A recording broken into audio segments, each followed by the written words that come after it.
Kadang, jodoh datang dari arah yang tak pernah kita pikirkan. Kadang, takdir menempatkan kita pada jalan yang membuat kita bertanya, mengapa aku? Mengapa sekarang? Inilah kisahku, seorang pria sederhana dari Indonesia, yang tiba-tiba dinikahkan dengan seorang janda Arab berusia 55 tahun. Dan sudah hamil besar. Aku pikir hidupku akan berubah biasa saja. Tapi ternyata, malam pertama membuatku melihat sesuatu yang tak pernah kubayangkan sebelumnya. Namaku Afnan, usia 26 tahun. Hanya pemuda desa biasa yang datang ke Timur Tengah untuk bekerja. Aku tidak punya banyak ambisi, hanya ingin menabung dan pulang membawa rezeki untuk orang tua. Tapi hidup selalu punya cara aneh untuk bercanda. Semuanya bermula ketika aku dipanggil oleh salah satu tokoh desa tempatku bekerja. Seorang syaikh tua bernama Syaikh Mustafa. Beliau orang baik, dihormati, dan tidak pernah berbicara kecuali jika hal itu sangat penting. Hari itu, beliau memanggilku ke rumahnya. Rumah besar, dinding batu keemasan, halaman luas dengan pohon kurma menjulang. Aku datang dengan rasa canggung.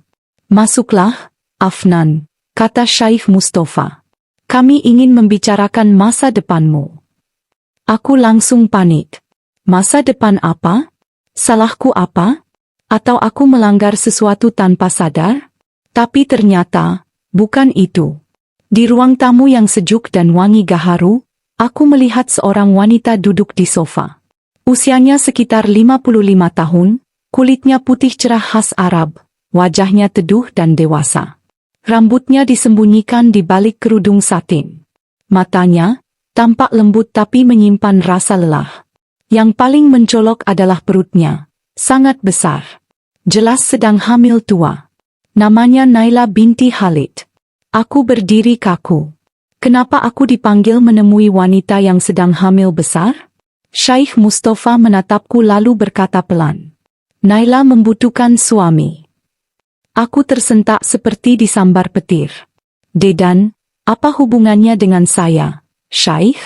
Saya hanya pekerja biasa. Syaikh menatapku lama. Dia memilihmu. Aku hampir tersedak napas sendiri. Naila tersenyum tipis.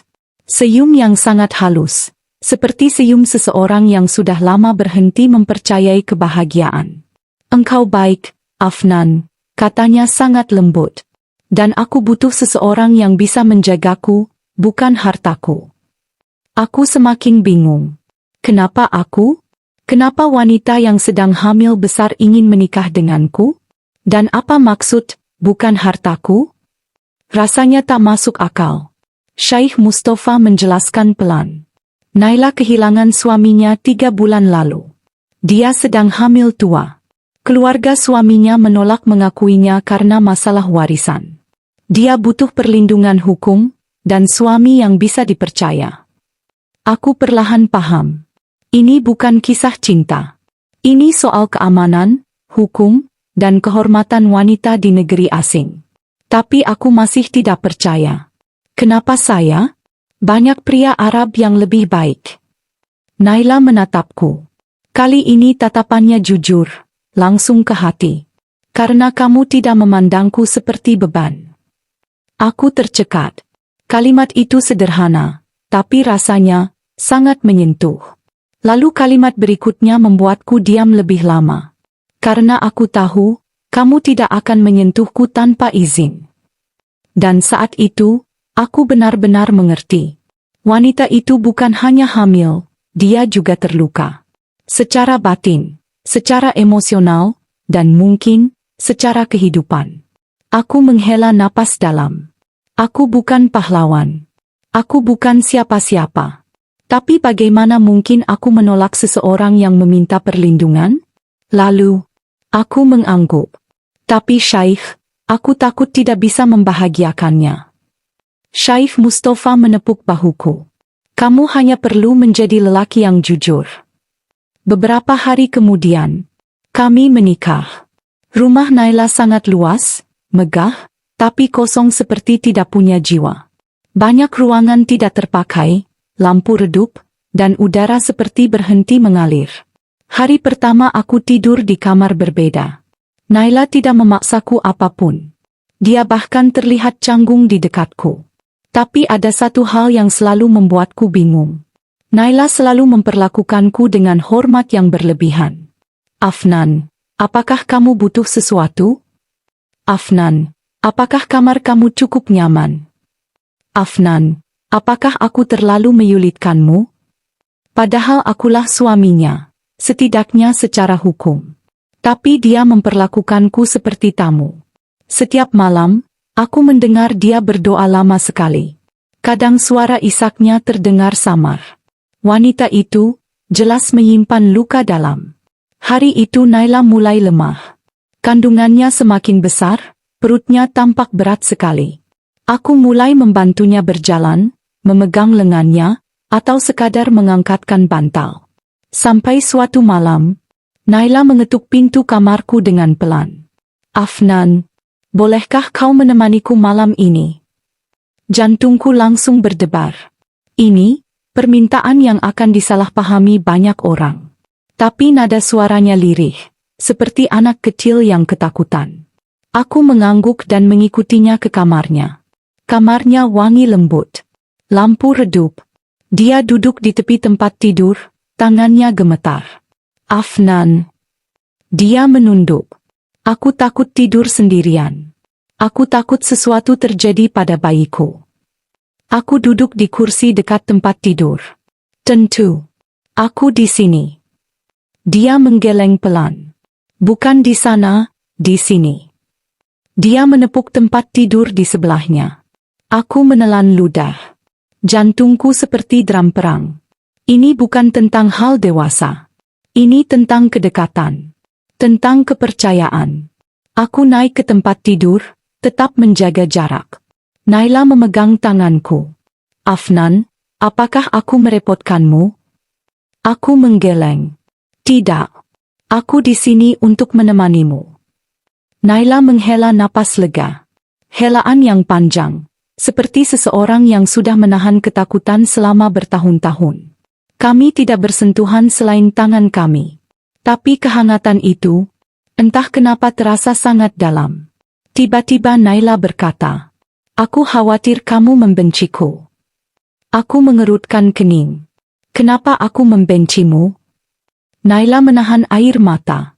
Karena aku hamil, bukan darimu. Hatiku tertusuk. Bukan karena cemburu, tapi karena rasa sakitnya begitu nyata. Aku berkata pelan. Aku tidak menikah dengan masa lalumu, Naila. Aku menikah dengan dirimu. Dia menatapku lama. Lama sekali. Tatapan itu bukan tatapan wanita tua. Bukan tatapan seseorang yang lemah. Tapi tatapan seorang wanita yang baru pertama kali merasa aman. Lalu, disinilah kejadian yang membuatku kaget terjadi. Perlahan, Naila memiringkan tubuhnya, dan bersandar di dadaku. Perutnya yang besar menekan lembut. Kepalanya tepat di bahuku. Tangannya memegang bajuku dengan sangat erat. Itu bukan tindakan romantis. Bukan tindakan menggoda. Bukan tindakan dewasa. Itu adalah tindakan seseorang yang ketakutan, dan akhirnya menemukan tempat untuk berlindung. Suaranya bergetar. Afnan, jangan tinggalkan aku malam ini. Aku tidak bisa tidur sendirian lagi. Aku tidak bisa berkata apa-apa. Tanganku terangkat, dan perlahan aku menyentuh kepalanya. Hamad, lembut, dan manusiawi. Naila menangis tanpa suara. Air mata jatuh di dadaku, membasahi bajuku. Dan pada malam itu, untuk pertama kalinya, aku tidak melihatnya sebagai wanita yang hamil. Atau wanita berusia 55 tahun, ataupun janda. Aku melihatnya sebagai Naila. Seorang manusia yang sedang mencari tempat pulang. Aku menghela napas panjang dan berkata, "Aku tidak akan pergi kemanapun. Aku di sini, untukmu." Naila menggenggam bajuku lebih erat. Tubuhnya bergetar, tapi bukan karena takut, tapi karena lega. Malam itu kami tidur dengan jarak sangat dekat. Tidak ada tindakan dewasa. Tidak ada sentuhan yang melampaui batas. Hanya dua manusia yang saling membutuhkan kehangatan. Dan aku tidak tahu bahwa malam itu adalah awal dari sesuatu yang jauh lebih besar dari sekadar pernikahan. Malam itu mengubah segalanya. Setelah Naila tertidur bersandar di dadaku, aku memandangi wajahnya lama sekali. Ada garis-garis kelelahan yang dalam, tapi juga ada ketenangan baru yang belum pernah kulihat sebelumnya. Aku mengusap kepalanya perlahan sampai napasnya stabil. Saat itu aku sadar. Aku bukan lagi sekadar suami berdasarkan hukum. Aku telah menjadi satu-satunya tempat aman yang ia punya. Tapi aku tidak tahu bahwa rasa tenang itu hanya tenang sebelum badai. Aku terbangun lebih awal. Naila masih tertidur, wajahnya damai, tapi matanya sembab seperti habis menangis lama. Aku perlahan melepas tanganku dari kepalanya dan berdiri, hendak membuatkan teh hangat. Tapi sebelum aku sempat berjalan keluar, Naila membuka mata pelan. "Afnan," suaranya lemah. Aku menoleh. "Ada apa? Apakah kamu merasa sakit?" Dia menggeleng. "Aku hanya ingin memastikan, malam tadi bukan mimpi." Aku duduk kembali di tepi tempat tidur. "Bukan, Naila. Aku di sini." Wajahnya berubah lega. Sangat lega sampai membuat dadaku sesak. Aku membantu Naila duduk, menopangnya agar tidak terpeleset. Perutnya besar sekali. Lebih besar daripada ibu hamil yang pernah kulihat sebelumnya. "Afnan," katanya pelan. "Bolehkah aku bertanya sesuatu?" "Tentu." "Apakah kamu takut tidur di sampingku?" Pertanyaan itu sederhana, tapi penuh rasa sakit. Aku menggeleng. "Tidak." "Kenapa harus takut?" Naila menunduk. "Karena banyak pria, bahkan yang seusiaku, menjauh dariku sejak aku hamil." Aku tersentak. "Siapa yang melakukan itu?" Naila diam. Terlalu lama. Lalu berkata lirih. "Orang-orang yang seharusnya melindungiku." Aku ingin bertanya lebih jauh, tapi ia buru-buru mengganti topik. "Temani aku sarapan, Afnan." Kami makan bersama di meja marmer besar. Suasana canggung, tapi hangat. Naila sering mencuri pandang, seperti memastikan aku benar-benar berada di sana. Ada sesuatu yang berubah di matanya. Bukan cinta, belum. Tapi sesuatu yang lebih penting, percaya. Tapi hari itu juga, aku mulai menyadari hal-hal aneh tentang kehamilannya. Siang hari, Naila duduk di sofa sambil mengelus perutnya. Aku duduk menemaninya sambil mengupas buah. Tiba-tiba, perutnya bergerak sangat kuat. Terlalu kuat. Sampai-sampai selimut tipis yang menutupinya ikut bergeser. Aku kaget. Apakah itu normal? Naila tersenyum samar. "Bayiku sangat aktif." Tapi gerakannya terasa aneh. Seperti bukan hanya tendangan. Seperti ada 2, 3, atau lebih gerakan berbeda di dalamnya. "Naila, apakah dokter bilang sesuatu?" Naila mengalihkan pandangan. "Tidak ada yang perlu kau khawatirkan." Tapi aku tahu dia berbohong. Ada sesuatu dalam tatapannya. Tatapan orang yang menyembunyikan sesuatu untuk melindungi orang lain. Aku tidak ingin memaksanya bercerita. Tidak hari itu. Dia masih terlalu rapuh. Tapi rahasia itu akan terbongkar lebih cepat dari yang kukira. Malam kedua setelah kami tidur bersama, Naila tampak lebih tenang. Ia meminta aku menemaninya lagi. Kali ini dia tidak malu. Bahkan dia memintaku duduk lebih dekat. "Afnan," katanya sambil menatapku. "Terima kasih untuk malam pertama yang baik." Aku tersenyum. "Tidak ada yang aku lakukan. Kamu memberi tempat untukku bersandar. Itu lebih dari cukup." Kami tidur berdekatan lagi. Naila memegang lenganku seperti memegang tali penyelamat. Sekitar tengah malam, aku terbangun karena mendengar napasnya berubah. Berat. Tidak teratur. Lalu, "Afnan." Naila menjerit, memegangi perutnya. Aku langsung duduk panik. Ada apa? Kontraksi. Naila menggeleng cepat. Bukan kontraksi. Ini sesuatu yang lain. Perutnya bergerak keras. Tapi gerakannya seperti tidak wajar. Seolah ada sesuatu yang mendorong dari dalam dengan kekuatan yang tidak normal untuk usia kandungan. Naila, panggil dokter. Dia menggeleng kuat-kuat. Jangan. Matanya penuh ketakutan. Dokter tidak boleh tahu, tidak boleh. Aku membeku. Kamu menyembunyikan sesuatu dari dokter? Naila menutup wajahnya dengan kedua tangan, menggigil. Bukan dari dokter, tapi dari mereka. Mereka siapa? Naila menatapku penuh ketakutan, seperti dikejar bayang-bayang. Afnan, bayiku ini, bukan bayi biasa. Dadaku seperti berhenti berdetak. Apa maksudmu? Naila memegang perutnya yang bergetar hebat. Aku mengandung anak kembar. Tapi bukan 2. Bukan 3. Jantungku berdetak keras. Berapa? Naila menghela napas gemetar. 4. Aku terdiam. 4? Kehamilan kembar 4 memang sangat langka. Tapi masih mungkin. Tapi suara Naila bergetar lagi. Dan, satu di antara mereka, berbeda. Aku merinding. Apa maksudmu, berbeda? Naila menutup mata. Air mata mengalir. Anak yang ini, bukan seperti saudara-saudaranya. Dia lebih besar. Lebih kuat. Dokter ingin mengambilnya, memaksaku menggugurkannya. Aku tersentak. Kenapa? Karena ia mengatakan detak jantungnya terlalu kuat, tulangnya terlalu cepat tumbuh, dan bentuknya tidak seperti bayi pada usia ini. Aku tercengang. Apa dokter bilang, cacat? Naila menggeleng. Bukan cacat. Ia menggenggam tanganku erat sekali. Tapi luar biasa. Aku bingung.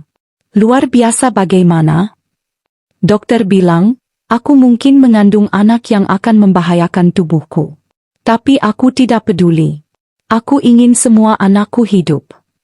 Naila menangis lagi, tubuhnya gemetar. Suamiku meninggalkan aku sebelum tahu aku hamil 4. Keluarganya ingin merebut hartanya dan mengusirku. Mereka bilang bayi-bayiku tidak berhak lahir, karena bukan keturunan yang baik. Aku tidak percaya. Mereka menginginkanmu menggugurkan anakmu? Naila mengangguk, wajahnya penuh trauma. Suami pertamaku ingin aku membuang bayi keempat, karena dokter bilang ia berbeda. Aku mempertahankannya. Dan itu sebabnya keluarga suamiku ingin menyingkirkanku. Aku mengepalkan tangan, marah.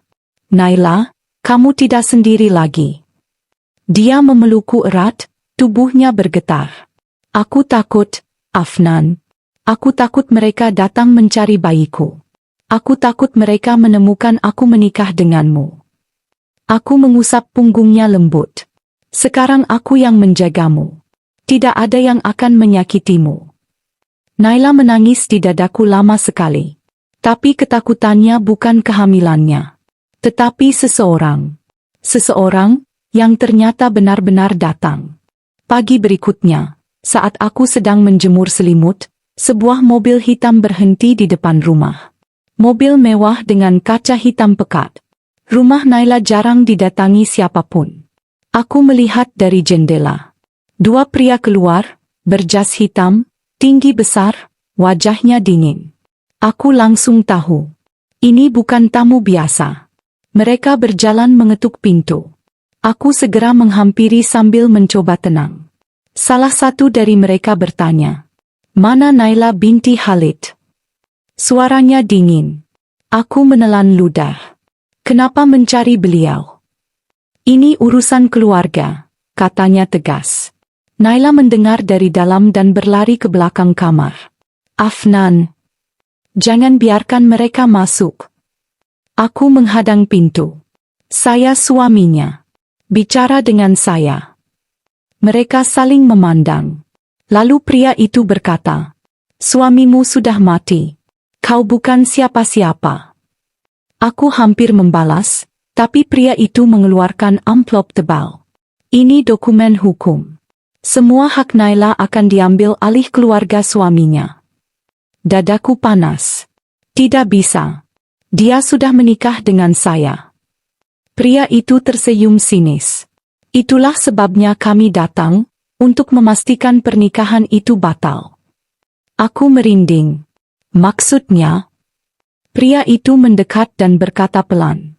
Karena yang dia kandung, bukan keturunan keluarga kami. Aku mengepalkan tangan. Dia mengandung anak suaminya. Pria itu tersenyum mengejek. Benarkah? Apakah Naila memberitahumu bahwa salah satu bayi itu bukan darah suaminya? Aku membeku. Itu tidak masuk akal. Tidak mungkin. Tapi tatapan pria itu tidak menunjukkan kebohongan. Salah satu bayi itu, Afnan, bukan dari suaminya. Dan keluarga kami tidak akan membiarkan anak itu lahir. Darahku seperti berhenti mengalir. Apa yang kalian inginkan? Naila harus menyerahkan bayinya. Atau menyerahkan seluruh hartanya. Pilih salah satu. Aku menutup pintu keras-keras. Pergi dari sini. Mereka tetap tenang. Kau suami baru tanpa kuasa apapun, orang Indonesia. Jangan ikut campur. Mobil mereka pergi, tapi ancamannya tidak pergi. Aku masuk ke dalam. Naila duduk di lantai, memeluk perutnya erat-erat, wajahnya pucat. Afnan, suaranya gemetar. Mereka sudah datang? Aku mengangguk. Mereka bilang, salah satu bayi itu, bukan dari suamimu. Naila menutup wajah. Dan kali ini, dia menangis keras. Afnan, aku ingin memberitahumu sejak awal, tapi aku takut kamu pergi. Aku berlutut di hadapannya. Apa yang sebenarnya terjadi? Naila tersengal-sengal menahan tangis. Suamiku, lama tidak menyentuhku karena sakit. Tapi aku ingin sekali punya anak. Aku melakukan pengobatan kesuburan, suntik hormon, terapi, semua yang bisa kulakukan. Aku menatapnya tak berkedip. Lalu, Naila memandangku dengan mata penuh air. Suamiku meninggal sebelum prosesnya selesai. Tapi satu embrio masih berkembang. Bayi itu berbeda dari saudara-saudaranya. Aku terdiam. Jadi bayi keempat itu bukan dari hubungan suami istri, tapi dari program medis. Naila mengangguk cepat. Ya, tapi itu tetap legal. Dokternya tahu. Tapi keluarga suamiku ingin membatalkannya. Mereka ingin menghapus keberadaan bayi itu karena dianggap aib. Aku memijit pelipis. Lalu apa hubungannya dengan pernikahan kita? Naila menatapku lama. Sebelum akhirnya berkata, aku menikah denganmu untuk menyelamatkan bayi itu. Suara Naila bergetar. Supaya bayi itu lahir dengan nama ayah, yaitu kamu. Aku terdiam. Lama. Sangat lama. Naila menunduk pasrah, seolah siap ditolak. Afnan, maafkan aku. Aku tidak berniat memanfaatkanmu. Aku hanya ingin anak-anakku selamat. Aku memegang kedua tangannya. Naila, dengarkan aku. Dia menatapku dengan mata merah. Kita hadapi ini bersama. Wajah Naila langsung pecah dalam tangis. Tangis lega, takut, dan bersyukur jadi satu. Dia memelukku erat. Tapi saat itulah, aku merasakan sesuatu. Perut Naila bergerak lagi. Kali ini lebih kuat dari sebelumnya. Seperti ada sesuatu di dalam sana yang berjuang keras. Naila memegangi perutnya sembari menggigit bibir. Afnan, bayi itu, yang berbeda, dia semakin kuat. Aku menahan napas. Seberapa kuat? Naila memandangku dengan wajah pucat. Kadang, aku merasa dia mencoba keluar sebelum waktunya. Aku menelan ludah. Naila, apa kamu yakin bayi itu aman? Naila menggeleng, air mata mengalir lagi. Tidak, Afnan, Aku takut.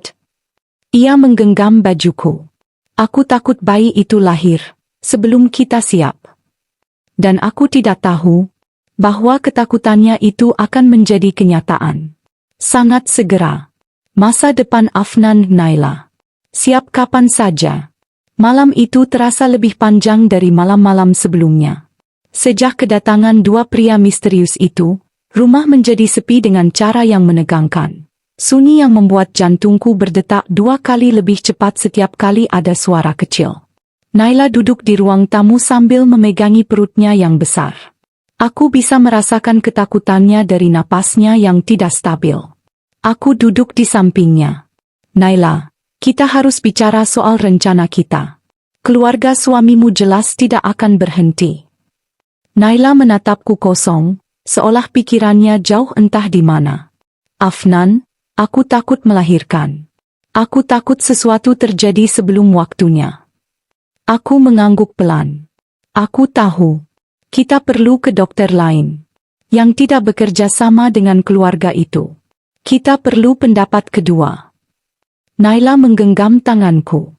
Afnan, kalau aku tidak selamat, jaga anak-anakku. Aku langsung memotong. Jangan bicara begitu.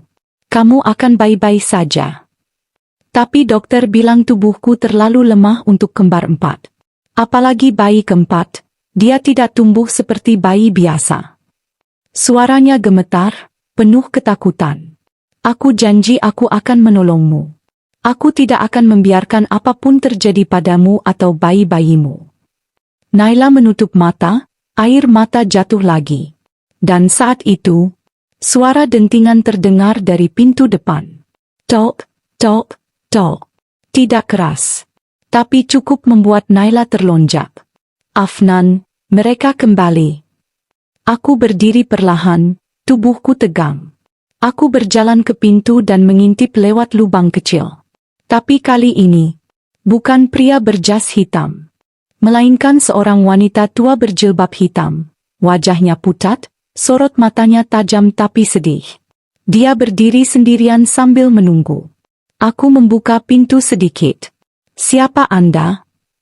Wanita itu menunduk. Aku, ibunya suamimu. Naila langsung memegangi mulutnya. Afnan, jangan biarkan dia masuk. Wanita itu mengangkat tangan. Aku datang bukan untuk menyakitimu, Naila. Aku datang karena aku tahu keluargaku sedang melakukan hal yang jahat. Aku terdiam. Naila juga terdiam. Wanita itu tampak tulus, atau mungkin sangat lelah. Bolehkah aku masuk sebentar? Suaranya lirih, seperti seseorang yang tidak punya banyak waktu. Aku memandang Naila. Ia menggeleng keras. Aku memandang wanita tua itu. Matanya berkaca-kaca. Anakku sudah meninggal. Dan keluargaku terlalu haus harta. Aku tidak ingin cucu-cucuku menjadi korban. Naila menahan napas. Tiba-tiba tubuhnya bergetar lagi. Mungkin karena ketakutan. Mungkin karena perutnya bergerak terlalu kuat sejak tadi. Aku akhirnya mempersilakan wanita tua itu masuk. Wanita tua itu duduk perlahan di kursi. Naila duduk jauh, napasnya masih tercekik. Wanita itu memandang perut Naila lama sekali. Naila, aku tahu kamu mengandung 4 anak. Dan aku tahu keluarga kami ingin mengambil hartamu. Tapi yang tidak mereka tahu, dia menelan ludah, adalah kenyataan bahwa aku menyuruhmu mempertahankan mereka. Naila mengangkat wajah, terkejut. Aku tidak percaya Anda masih peduli. Bagaimanapun juga, kamu adalah istri anakku. Dan anakmu adalah darah daging keluarga kami. Bahkan yang berbeda itu. Naila terisap. Aku takut bayi itu tidak diterima. Wanita tua itu mendekat. Untukku, semua bayi adalah anugerah. Bahkan jika berbeda. Bahkan jika istimewa. Tapi Naila menunduk. Tapi dokter bilang, bayi itu akan membahayakan tubuhku. Dan keluarga Anda ingin dia. Wanita itu mengangkat tangan menghentikan. Itu bukan perintahku. Itu keputusan saudara-saudara iparmu yang rakus. Mereka takut bayi itu lahir dengan kondisi istimewa yang bisa membuat mereka malu. Mereka ingin menyingkirkanmu sebelum kehamilanmu diketahui masyarakat. Aku mengepalkan tangan mendengarnya. Wanita itu memandangku. Kau, suami barunya? Aku mengangguk. Matanya berkaca-kaca melihatku. Terima kasih. Kau mungkin tidak tahu, tapi kehadiranmu menyelamatkan hidup Naila. Naila menunduk, menangis diam-diam. Wanita itu berkata lagi, aku datang untuk memperingatkan kalian satu hal. Aku menegakkan tubuh. Malam ini, keluargaku akan datang. Naila langsung lemas. Apa? Malam ini? Wanita itu mengangguk. Mereka ingin mengambil Naila secara paksa. Aku menggertakkan gigi. Biarkan saja aku hadapi mereka. Tidak. Wanita itu memotong. Kau harus membawa Naila pergi. Sekarang. Naila memegangi perutnya. Aku tidak kuat berjalan jauh. Wanita itu menatapku dengan sorot penuh harapan. Afnan, hanya kau yang bisa menyelamatkannya. Aku mengangguk tanpa ragu. Tapi sebelum aku sempat bicara, tiba-tiba Naila menjerit. Afnan. Aku berlari menghampirinya. Dan saat itulah aku merasakan sesuatu. Perut Naila bergerak seperti gelombang besar. Bukan seperti tendangan, tapi seperti dorongan kuat dari dalam. Naila menggigit bibir menahan sakit. Aku rasa, ini waktunya. Wanita tua itu terkejut. Tidak. Masih terlalu cepat. Ini bukan jadwalnya. Aku panik. Naila, apakah ini kontraksi? Naila menggeleng keras. Bukan kontraksi biasa. Ini bayi keempat, dia memaksa keluar. Aku segera menggendong Naila menuju mobil. Wanita tua itu ikut membantu. Kita tidak bisa ke rumah sakit besar. Keluargaku punya orang di sana. Kita harus ke klinik kecil di ujung kota. Aku mengangguk dan menyalakan mesin. Sepanjang perjalanan, Naila memegang tanganku erat, tubuhnya menggigil. Afnan, aku takut aku tidak cukup kuat. Aku di sini. Dengarkan aku, Naila. Kamu tidak akan sendirian. Aku di sini. Wanita tua di belakang memegang bahu Naila, mencoba menenangkan. Bertahanlah, Naila. Anak-anakmu menunggu untuk lahir melihat dunia. Naila menggeleng, air mata mengalir. Aku takut anak keempatku, tidak seperti yang mereka pikirkan. Aku takut, dia membuatku. Tiba-tiba Naila menjerit keras, lebih keras dari sebelumnya. Aku hampir menghentikan mobil. Naila. Dia mencengkeram perutnya. Afnan, aku tidak bisa. Aku tidak bisa menahan. Dia terlalu kuat. Mobil hampir oleng. Wanita tua itu berteriak. Cepat Afnan. Dia bisa melahirkan di mobil. Aku melaju secepat mungkin. Tapi takdir tampaknya tidak menunggu. Saat kami baru sampai setengah jalan menuju klinik, Naila menjerit lagi. Afnan. Ini dia keluar. Aku belum pernah setakut itu dalam hidupku. Aku berhenti mendadak di pinggir jalan. Wanita tua itu langsung turun membantu Naila. Afnan, siapkan selimut.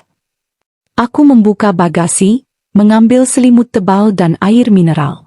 Naila terbaring di kursi belakang mobil, keringat membanjiri wajahnya.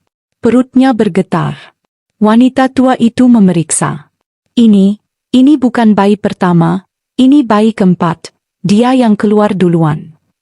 Naila memegang tanganku, mencakar kulitku karena sakit. Aku tidak kuat. Aku menggenggam tangannya lebih kuat. Kamu bisa, Naila. Kamu harus bertahan. Wanita tua itu memandu napas. Tarik napas. 1, 2, 3. Naila menjerit. Dan dalam beberapa detik, tangisan pertama terdengar. Tapi, tangisan itu tidak seperti bayi prematur. Tidak pelan. Tidak lemah. Tangisannya kuat. Sangat kuat.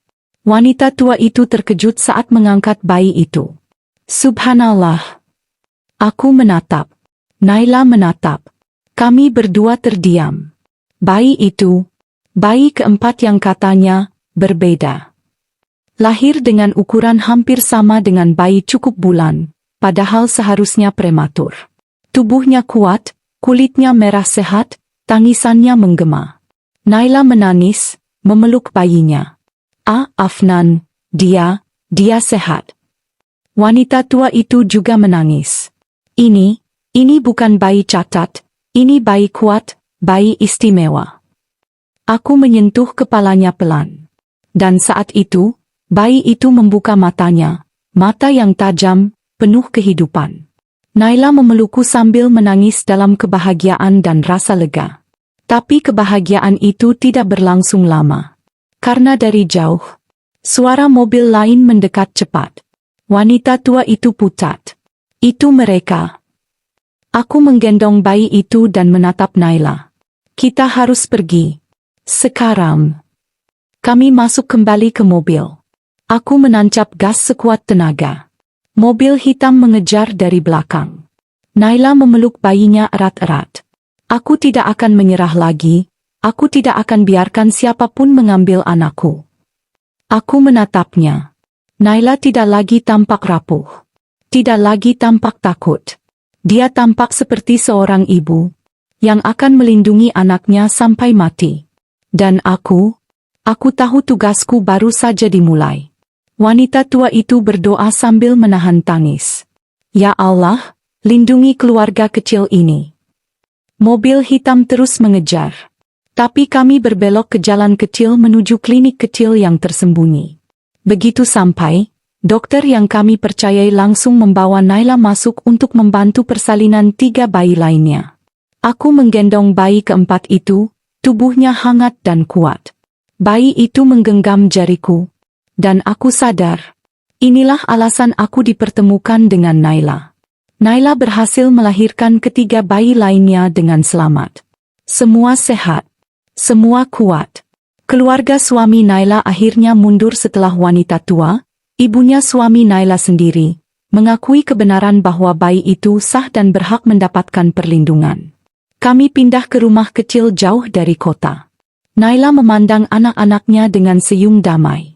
Dan ketika aku berdiri di belakangnya, Naila memegang tanganku. Afnan, terima kasih sudah mau menjadi ayah bagi anak-anak yang bahkan bukan darah dagingmu. Aku menggeleng. Mereka mungkin tidak lahir dari darahku, tapi mereka lahir dalam hidupku. Naila bersandar di bahuku. Bagaimana jika aku jatuh cinta padamu? Aku tersenyum. Maka aku akan berusaha layak untuk dicintai. Naila menatapku, mata berkaca-kaca. Terima kasih, suamiku. Dan aku tahu, hidupku berubah selamanya.